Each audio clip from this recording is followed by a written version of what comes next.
तो आज की इस वीडियो में हम बात करने वाले हैं ईपीएफ की तरफ से दो ऐसे महत्वपूर्ण अपडेट निकल के आ रहे हैं जिनको अगर आप पीएफ मेंबर हैं तो आपको भी जानना जरूरी है, क्योंकि ये महत्वपूर्ण अपडेट क्या है आज की इस वीडियो में मैं आपको complete process step by step guide करने वाला हूं। पूरा समझाने का पूरा प्रयास करूंगा कि ये दोनों महत्वपूर्ण अपडेट जो निकल के आए हैं अभी हाल ही में रिसेंटली जो ईपीएस 95 पेंशन धारकों के लिए काफी कुछ नया चेंजेस देखने को मिला है ईपीएफ के पोर्टल पे। तो आज की इस वीडियो में हम बात करने वाले हैं फर्स्ट अपडेट ये ऐसे मल्टीपल कमेंट हमारी वीडियो के अंडर सेक्शन में आते हैं कि पवन भाई क्या हम अपना जो पीएफ का जो पेंशन का पैसा है यानी कि पेंशन की जो कंट्रीब्यूशन है क्या हम उसे भी एडवांस में निकाल सकते हैं। फर्स्ट अपडेट में पहले तो मैं आपको ये बेसिक जानकारी आप तक शेयर कर रहा हूं कि पेंशन की जो राशि है वो नियोक्ता जमा करता है 8.33% के दर से वो जमा होता है आपके ईपीएफ के अकाउंट में। मैं आपको डाउट क्लियर कर देता हूं, जो पेंशन की राशि हो है उसे नियोक्ता जमा करता है 8.33% की दर से वो जमा होता है। तो यहाँ पर सबसे पहले तो मैं आपको एक क्लियर कर देता हूं कि जो पेंशन की कंट्रीब्यूशन है उस पे ईपीएफओ ब्याज नहीं देता है, यानी कि इंटरेस्ट नहीं मिलता है। जो यहाँ पर एम्प्लॉय शेयर है, जो आपका कटा हुआ पैसा है जो नियोक्ता ने दिया है 3.67% जो बच जाता है, यानी कि मैं आपको यहाँ पर बताना चाहता हूँ यहाँ पर मुद्दे की बात यह है कि सबसे पहले आपको ये जानना जरूरी है कि आपका जो बेसिक है प्लस डीए, ठीक है, आपका जो बेसिक और डीए रहता है उसका 12% आपका जो जमा होता है उतना ही शेयर कंपनी जिस भी कंपनी में आप कार्यरत हैं उसका भी 12% ही जमा होता है, ठीक है। यानी कि टोटल 24% आपके ईपीएफ के अकाउंट में जमा होता है, जिसमें कि आपका 12% होता है, यानी कि जो एम्प्लॉयर है जो एम्प्लॉई है उसका 12% होता है, और जो एम्प्लॉयर है यानी कि जो नियोक्ता है उसका भी 12% ईपीएफ के अकाउंट में जमा होता है। यहाँ पर टोटल कर्मचारी का जो शेयर है वो 12% और जो नियोक्ता शेयर है वो भी 12%, यानी कि 24% ईपीएफ के अकाउंट में पर मंथ जमा होता है। तो यहाँ पर मैं आपको बता दूं कि उसमें से जो नियोक्ता का शेयर होता है टोटल 12%, उसमें से 8.33% पेंशन की कंट्रीब्यूशन में जमा होता है, और बचे जो 3.67% वो नियोक्ता के शेयर में दिखाया जाता है। जैसे कि पोर्टल पे आप देख सकते हैं, मैं यहाँ पर आपको स्क्रीनशॉट लगा देता हूं कि जो आपके कटे हुए पैसे हैं वो एम्प्लॉय शेयर यानी कि कर्मचारी शेयर के नीचे आपको देखने को मिल जाएंगे, और यहाँ पर जो नियोक्ता है, जो कंपनी है, जो एम्प्लॉयर है, वो जो 12% ईपीएफ के अकाउंट में जमा कर रहा है पैसा, वो आपको पेंशन की कंट्रीब्यूशन में 8.33% की दर से जमा होगा, और बच्चे जो 3.67% वो आपके एम्प्लॉयर शेयर के कंट्रीब्यूशन में देखने को मिलेगा। तो ये मंथ बाय मंथ मैं आपको बता देता हूं, जो आपकी बेसिक है प्लस डीए है उसी के अनुसार 12% आपका कटता है, और प्लस 12% कंपनी जमा करती है, जो कि 8.33% पेंशन की कंट्रीब्यूशन में जाता है, और बाकी बचे जो 3.67% नियोक्ता के शेयर में ऐड होता है। यहाँ पर ये डाउट हो गया क्लियर। अब दूसरी बात है, क्या हम पीएफ का जो पेंशन का कंट्रीब्यूशन है उसे भी एडवांस में निकाल सकते हैं? तो यहाँ पर मैं आपको एक बेसिक सी जानकारी देना चाहता हूं कि जो पीएफ की पेंशन की कंट्रीब्यूशन है उसे आप बिना रिजाइन किए हुए नहीं निकाल सकते। उसकी कुछ ऐसी टर्म्स और कंडीशन है, यानी कि क्राइटेरिया कुछ इस टाइप से है जिसे आपको फॉलो करना ही पड़ता है। यानी कि जब आप कंपनी में मान लीजिए अगर आपने 9.5 साल यानी कि 9.5 ईयर अगर आपकी सर्विस है,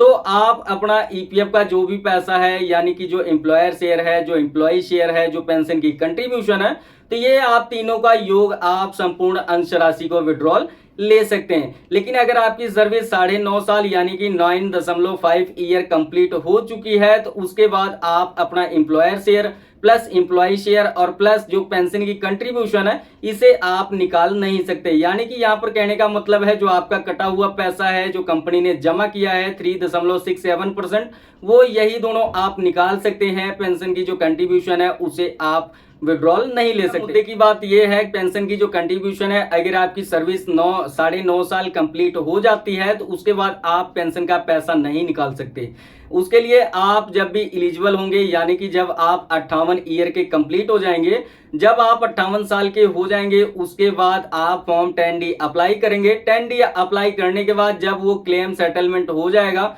उसके बाद आपको मंथ बाय मंथ ईपीएफ के थ्रू आपको पेंशन की राशि मिलना शुरू हो जाएगी। तो यहाँ पर जो ईपीएफ की तरफ से जो पेंशन की राशि दी जाती है पीएफ मेंबर को, यहाँ पर now this time present time में 1000 रुपए मिनिमम आपको ईपीएफ के थ्रू पेंशन की राशि मिलने वाली है। यहाँ पर बेसिक मैं आपको ये बता देता हूँ, पेंशन की जो राशि है वो आपके फंडिंग में डिपेंड करती है। अगर मान लीजिए अगर आपके ईपीएफ के अकाउंट में आपकी जो फंडिंग है यानी कि जो जमा राशि है वो अगर ज्यादा है तो आपको ईपीएफ 95 के थ्रू जो पेंशन की राशि आपको मिलने वाली है उसमें थोड़ी बढ़ोतरी देखने को मिल सकता है। नहीं तो यहाँ पर जो मिनिमम पेंशन की राशि है वो मिनिमम 1000 रुपए आपको प्रति माह ईपीएफ के थ्रू मिलने वाला है। तो यहाँ पर फॉर्म 10D कैसे अप्लाई करना है, अगर मान लीजिए अगर आप 58 साल के कंप्लीट हैं, 58 साल के हो चुके हैं, तो आपको फॉर्म 10D कैसे अप्लाई करना है, कैसे आपको पीपीओ नंबर प्राप्त करना है। अगर आपको पीपीओ नंबर जानना है कि पेंशन पेमेंट ऑर्डर नंबर हम कैसे निकालें, तो आप इस वीडियो के अंडर सेक्शन में कमेंट करिएगा, मैं उस पर जल्द ही एक नेक्स्ट डेडिकेटेड वीडियो लाने का प्रयास करूंगा। दूसरा भी डाउट यहाँ पर मैं आपको क्लियर कर देता हूँ। यहाँ पर आप स्क्रीनशॉट देख सकते हैं, मैंने यहाँ पर पीएफ पासबुक का स्क्रीनशॉट लगा दिया है। यहाँ पर आप देख सकते हैं जो एम्प्लॉय शेयर है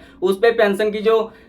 राशि है उसके नीचे आपको ब्याज देखने को नहीं मिलेगा, यानी कि इंटरेस्ट देखने के लिए नहीं मिलेगा। और यहाँ पर जो एम्प्लॉयर शेयर है जो एम्प्लॉय शेयर है इन दोनों के नीचे आपको इंटरेस्ट का पैसा देखने को मिल जाएगा। तो यहाँ पर ये डाउट भी आपका क्लियर हो गया, जो पेंशन की कंट्रीब्यूशन है उस पे ईपीएफओ ब्याज नहीं देता। यहाँ पर दूसरा जो अपडेट है यहाँ पर मैं आपको ये बताना चाहता हूँ, जो आप काफी पीएफ मेंबर भाइयों के हमारे वीडियो के अंडर सेक्शन में काफी ऐसे कमेंट आए थे, उन्हें मैं ये बताना चाहता हूँ कि पीएफ से एडवांस केवल आप अपना एम्प्लॉय शेयर एम्प्लॉयर शेयर इन्हीं को निकाल सकते हैं एडवांस के थ्रू, यानी कि फॉर्म 31 आप इन्हीं के लिए अप्लाई कर सकते हैं। और जब तक आप रिजाइन नहीं देते हैं यानी कि कंपनी को लीव नहीं करते हैं, उसके 2 मंथ कंप्लीट नहीं हो जाता, तब तक आप फाइनल सेटलमेंट के लिए अप्लाई नहीं कर सकते, यानी कि फॉर्म 19 और फॉर्म 10C अप्लाई नहीं कर सकते। तो कुछ इस टाइप से अगर आपकी सर्विस 9.5 साल यानी कि 9.5 ईयर कंप्लीट नहीं है तो आप पूरा अंश राशि निकाल सकते हैं, लेकिन उसके लिए भी क्राइटेरिया है कि आप रिजाइन करिए फर्स्ट में,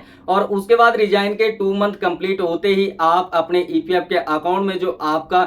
फाइनल सेटलमेंट के लिए फॉर्म 19 कैसे अप्लाई करना है, अगर आपको नहीं पता तो आप हमारे वीडियो पे कमेंट करिए, मैं नेक्स्ट टॉपिक उसी पे लाने वाला हूं। तो यहाँ पर आप फॉर्म 19 और फॉर्म 10C अप्लाई करके आप अपना संपूर्ण अंश राशि निकाल सकते हैं। डाउट मैं आपको क्लियर करना चाहता हूं कि आप अपने पेंशन की जो राशि है पेंशन की कंट्रीब्यूशन है उसे आप विदाउट रिजाइन नहीं निकाल सकते। उसके लिए जो क्राइटेरिया है मैंने आपको वीडियो में बता दिया है कि आप सबसे फर्स्ट में आपको रिजाइन करना होगा, उसके बाद 2 मंथ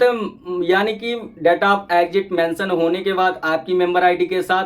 2 मंथ का वेट करना है। उसके बाद आप फॉर्म 19 और फॉर्म 10C अप्लाई करके आप अपने पेंशन की कंट्रीब्यूशन और एम्प्लॉयर शेयर दोनों को निकाल सकते हैं। दोनों डाउट क्लियर हैं, क्या हम पीएफ का पेंशन का पैसा एडवांस में विड्रॉल ले सकते हैं, तो ये भी डाउट क्लियर हो गया। तो इस वीडियो में मैं आपके साथ यही डाउट क्लियर करने वाला था कि हम अपने पीएफ का जो पेंशन का पैसा है उसे कब निकाल सकते हैं, और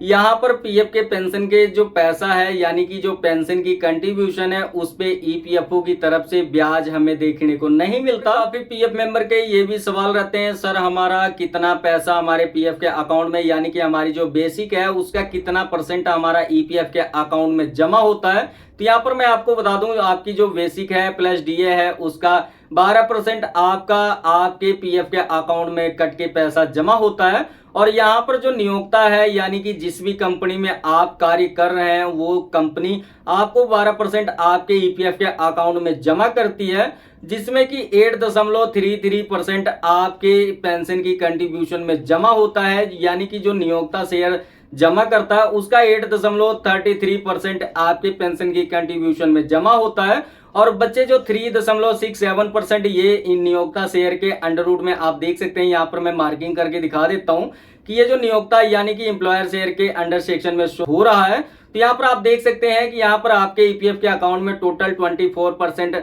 हर मंथ आपके ईपीएफ के अकाउंट में पैसा जमा होता है।